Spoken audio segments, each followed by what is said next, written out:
So this is the question number 22 from CBSE midterm paper 2021, and this question based on the class 11th Python revision.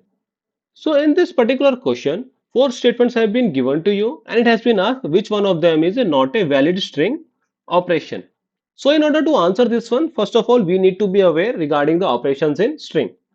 Okay, so we have basically four major operations on string. Okay, let's take a look at them one by one. Let's say we have string 1 A, which is content is A B C D example के लिए. Let's say another content we have B, इसके अंदर क्या है आपका, let's say C D E. Now concatenation क्या करता है आपको, it allows to you merge two string. तो when if I do A plus B, it will be happening A plus C D C D E. यानी जो भी string आपने बाद में लिखी है उसका क्या होगा, content will be appended to the previous string. Now ध्यान देने की बात क्या है, दोनों ही ओरिजिनल स्ट्रिंग्स में कोई भी डाटा चेंज नहीं होगा. ये कंकैटिनेशन क्या करेगा, आपका न्यू स्ट्रिंग फॉर्म करेगा. ठीक है, तो concatenation leads to formation of a new string. It will not change the data in the original strings. Okay, now coming back to the repetition. Repetition case में क्या होता है आपका, तो कंकैटिनेशन में क्या था आपका, दोनों data type should be of same data type, यानी स्ट्रिंग है तो स्ट्रिंग होनी चाहिए आपकी दूसरा डाटा टाइप भी. Now in case of repetition it is used using star. तो उस केस में क्या है आपका, one data type should be string and another should be integer. ठीक है, तो एक आपका क्या होना चाहिए इंटीजर, दूसरा क्या होना चाहिए आपका string.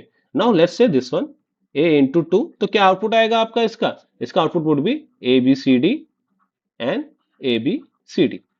Similarly we can have three into, example के लिए let's say this one three into B, यानी थ्री आप क्या करना चाह रहे हो, बी को रिपीट करना चाह रहे हो थ्री टाइम्स, तो आपका क्या आउटपुट आएगा, C D E C D E and C D. Similar to the concatenation, repetition क्या करता है आपका, ओरिजिनल स्ट्रिंग में कोई चेंज नहीं करता. Repetition also creates a new string. Then we have a membership operators which is in and not in, which allow us to give output in the Boolean data type. तो it will allow us to find कि कोई character या कुछ group of characters हमारे particular string के अंदर है या नहीं है. तो for example let's say I have written this one A B in A, तो इसका मतलब क्या पूछ रहा हूं मैं कि जो ए बी है वो ए के अंदर है या नहीं है. तो it will give us value true because A B क्या है आपका एबीसीडी में है ना. Similarly let's say if I ask E F in B, तो इस केस में हम आस्किंग कि बी के अंदर ई एफ है क्या, it will give us false because E F हमारे स्ट्रिंग के अंदर नहीं है. Then we have slicing. Slicing क्या करता है, बेसिकली आपको मेजर जो कंप्लीट स्ट्रिंग है उसका कुछ पोर्शन को आप पूरी स्ट्रिंग में से कुछ पोर्शन पिक करना चाहते हो, then you will able to do with the help of start stop and step, यानी स्लाइसिंग की हेल्प से आप वो काम कर सकते हो. Similar to repetition and concatenation, slicing also gives you the new string. Now जो भी ऑपरेशन हमने बात करें स्ट्रिंग के, same operation applicable on tuple as well as list. तो आपको अगर ये चार ऑपरेशन समझ में आ गए तो लिस्ट के लिए भी सेम है और टपल के लिए भी सेम है. Now coming back to our question, let's see one by one. तो दिस इज डूइंग कंकैटिनेशन. तो कंकैटिनेशन के लिए क्या होना चाहिए, दोनों ही डाटा टाइप क्या होने चाहिए, सिमिलर होने चाहिए.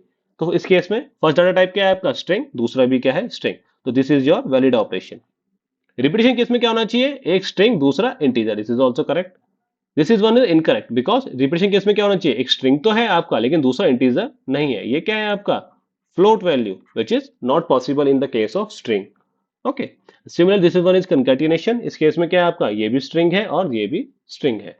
सो for this particular question option number C is the correct one. Now based on the operations on the string allowed, we have this practice question for you. You need to answer this one in the comment box. Okay, what will be the right answer for this particular question? Okay, guys, then that's it for the day. If you have any doubt regarding the operations on the string in Python, feel free to ask in the comment box. Okay, then thanks for your time.